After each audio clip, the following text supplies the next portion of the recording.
From KCRG TV 9, this is First Alert Weather Now. Good evening. Welcome to the Friday evening edition of First Alert Weather Now. I'm meteorologist Thompson. I'm meteorologist Rickman. It's a chilly one out there after a day where we saw plenty of sun, but it wasn't just enough to get those temperatures up in any meaningful way. Right. It was helpful for places that saw snow yesterday, help get some of the snow melted off of those roadways and sidewalks. Grassy surfaces, not so much. That snow is going to be sticking around for several more days there because it was cold today. It's going to be cold for several more days as well. Yeah, so if you're headed out this weekend, you'll probably want to bundle up, and we'll have your forecast for fun coming up, as well as kind of a look back at a few more statistics about 2024. I know we're a few days into 2025. I should leave the past in the past, probably, but we've got some more to look at. It was kind of an interesting year as things played out. I got you. It'll be fun. It's always fun to look back, even if you should be looking forward. Sometimes, like I mentioned, fun to look back, see what it was like, and how things go from there. But speaking of looking forward, we do have some things as we get into what you need to know for tonight. Things are going to be fairly quiet, but they're going to be cold as we go through the overnight hours. We're going to be seeing wind chills falling below zero, and then we are watching for a pretty substantial winter storm that is going to be impacting parts of the TV9 viewing area. Most of it is going to pass to our south, but some of our far southern counties could pick up just a little bit of snow. Next week, once that system moves out, we're going to see weather turn quiet, but it's going to be quite cold. The cold air is not going anywhere, as you would expect in a winter in Iowa. As we have a look outside of Solon right now, it is a wintry scene there with some snow on the ground. Temperatures are very chilly. Notice in Solon, Iowa City, and Cedar Rapids, temperatures are in the low to mid-teens, and we're in the upper teens in Dubuque and Waterloo, areas a little farther north that are typically a little bit colder. Well, those areas, Dubuque and Waterloo, didn't get snow yesterday, whereas Cedar Rapids, Iowa City, and Solon saw a little bit of snow, and that snow cover is why we're seeing temperatures a couple of degrees cooler tonight in those places. Winds are fairly light, but it is enough to drop those wind chills down into the single digits. And we're going to see those wind chills continue to fall through the night tonight below zero as the actual air temperatures fall into the single digits. Now, we do have some events going on this weekend, but it's going to be cold. And again, we're going to be dealing with the potential for some snowy impacts in some of our southern areas. For how that could impact what you have going on this weekend, here's Corey with your forecast for fun. We do have at least a handful of things happening this weekend around eastern Iowa. The post-holiday period, of course, turns a little quieter, at least for a period of time. If you want to get out and enjoy the outdoors, dress warmly. Temperatures will only be in the low 20s at best as we head into the next couple of days in your walking forecast. A little less windy for your Saturday, a little more windy, though, as we head towards Sunday and Monday as that big winter storm moves through the area, at least close to it, close enough to provide those winds that will be turning a little more blustery. If you're participating in the gnome hunt at Wikiup Hill Learning Center, today wasn't a bad one. Tomorrow a bit cloudier as we head through the weekend. We watch out for that snow chance on Sunday. I believe at Wikiup Hill things will probably be outside of that snow opportunity with a high of 21 degrees. Is of course hashtag not just February days, dollar days at the African American Museum of Iowa. They have coffee conversations in the morning. They have an American doll thing going on tomorrow too. Find out more information at their website, but admission there is just $1. And it's plenty warm inside too. Another place that gets plenty warm once it's packed, and it will be for Sunday, number 8 Maryland playing a visit to the number 23 Iowa Hawkeye women's basketball team. They'll be at Carver Hawkeye Arena, tipping things off at 5 o'clock on Sunday. Now remember, we've been talking about that storm system on Sunday. Travel to the game from the north, the west, and the east should all be in good shape. If you're coming from the south from any sort of distance, then we could be running into a little bit of slick roads farther south of Iowa City. Something to keep an eye on if you're headed down from that way. But otherwise, things should be in pretty good shape. We are looking at a nice weekend if you can stand the cold in your forecast for fun. Now, your First Alert forecast with meteorologist Rickman. Well, thank you for that forecast for fun, Corey. And if you have anything going on tonight, you're in pretty good shape as well. We are all green across the board in your First Alert forecast over the next 24 hours. Look outside over Cedar Rapids is showing a mostly clear night. It's a chilly night already with those temperatures like we showed you earlier falling into the mid-teens, upper teens in Waterloo and Dubuque. And we're going to see those temperatures continue to fall through the rest of the night. Lows of around 5 degrees in Tama and Cedar Rapids, 6 degrees in Iowa City. 8 is going to be about the warmest you'll find in Oskaloosa and Mount Pleasant. Colder as you head farther north.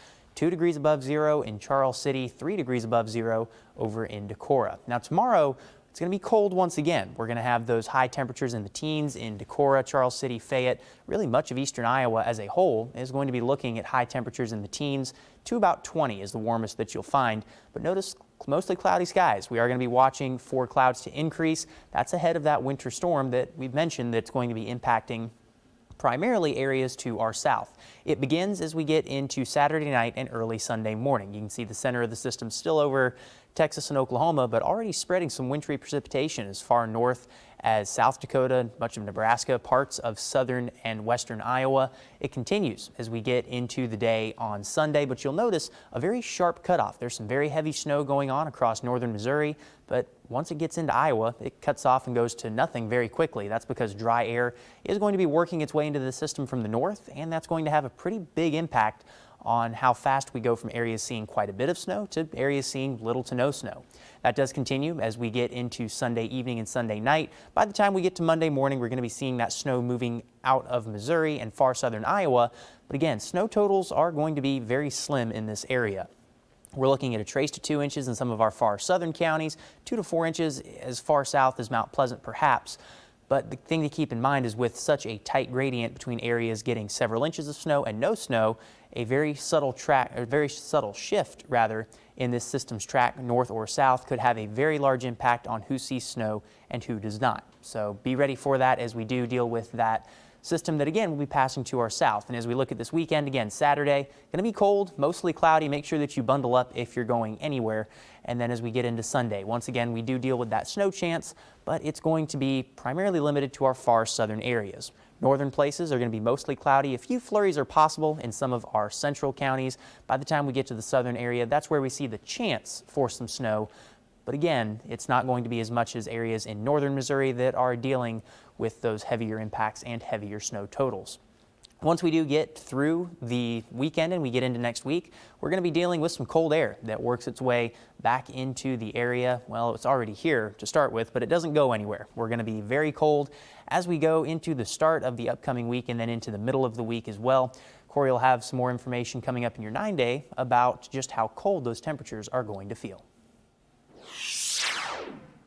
But in the meantime, let's look back at what we felt and experienced in 2024, at least weather-wise. Our temperatures were on the warmer side. You probably don't need me to tell you that, but in Cedar Rapids, 62.9 was the average high temperature across the year. That was the third warmest on record out of over 120 years in records. Our mean temperatures, so when you combine the high and low together, 52.2. That was the third warmest year on record, again, dating back to the late 1800s. So yes, certainly was a warm one. Precipitation-wise, Cedar Rapids had its 30th wettest year, which of course placed us just above normal in terms of rainfall. We were a little behind in snowfall for the season last season, but for the calendar year, 31.4 inches. That's about a little bit above middle of the road, 48th snowiest. Dubuque, similar to Cedar Rapids, fifth warmest year overall with a 51.3 degree mean temperature. Their lows were a little bit colder in comparison to their highs, at least in terms of how they rank. Precipitation-wise in Dubuque, though, it was a little bit right down the same line, 40.52 inches. So more rainfall or more liquid precipitation, but the same rank, 30th wettest. Snowfall was also heavier, 40.8 inches, but pretty much, again, just above the middle of the pack. Iowa City, on the whole, not as warm, at least in comparison. That low temperature is dragging down the average overall, 52.8 degrees for a mean temperature. 8th warmest year. I know that's only a slight difference from the other locations in eastern Iowa. Precipitation, right down the middle. Again, you're catching a theme here, but only 20.5 inches of snow. Iowa City has fewer years on record that are reliable in terms of data, so this places it in the bottom half. It's actually viewed from the other side, about the 25th least snowiest year of the record available there. Waterloo, second warmest year ever, falling short of 1931 by a little bit, but certainly on the very high end. 52.4 was the mean temperature. Precipitation also a little bit wetter, 40.95. That's only a little bit more than what Dubuque saw, rather, for a total, but that is enough to place it at 16th wettest on record. Snowfall, 32.7 inches, pretty much a little bit above middle of the road.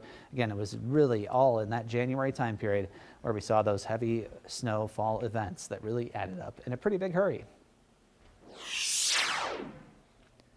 Does look like we're going to avoid a heavy snowfall event here around eastern Iowa at this point. The heaviest snow is going to stay off to our south, as AJ so delightfully detailed there. Saturday involves a chilly start. We're going to have many more chilly starts to come in our 9-day forecast. 20 degrees for a high, but in the morning it's going to feel 4 below zero. The next several days, either side of zero, depending on exactly how strong your wind is, exactly how cold your low gets for the start of those days. And as our temperature trends downward, middle of next week probably has some of those chillier days in particular. I'm going to step off for just a moment here. 22 degrees on Monday, 21 for a high on Tuesday. Only highs in the mid to upper teens on Wednesday and Thursday. It's those low single-digit lows above zero that will provide that very cold start to the day. Next week, toward the end of it, things will be trending upward. Step back on here to show you our longer term trend that is at the very tail end of the 9-day forecast here. Maybe it doesn't want to show up here. Saturday going to show me the precipitation trend, which is not what I'm looking for, but there you have it. We will be still favored to see those above normal temperatures, or at least something closer to it, as we head toward the very tail end of the 9-day and just beyond. Little indication of a slight moderation toward our more extended period of colder weather. But think back to last year. By the time we were in toward the end of the 9-day forecast, we're right about at that same time where we entered that very intense wintry period with multiple heavy snowstorms and very, very cold temperatures. We're avoiding that this time, at least for the time being. Yep, and what will be nice about when we get that moderation in temperatures, with a full week of temperatures in the teens and 20s for highs, 35 degrees is going to feel fantastic. Always looking on the bright side. Absolutely, you have to. Sure. We are headed into the weekend, and thank you for joining us at times this week. Next week, a full week of Weather Now episodes here as we are getting on the holiday season. On behalf of AJ, thank you for joining us tonight.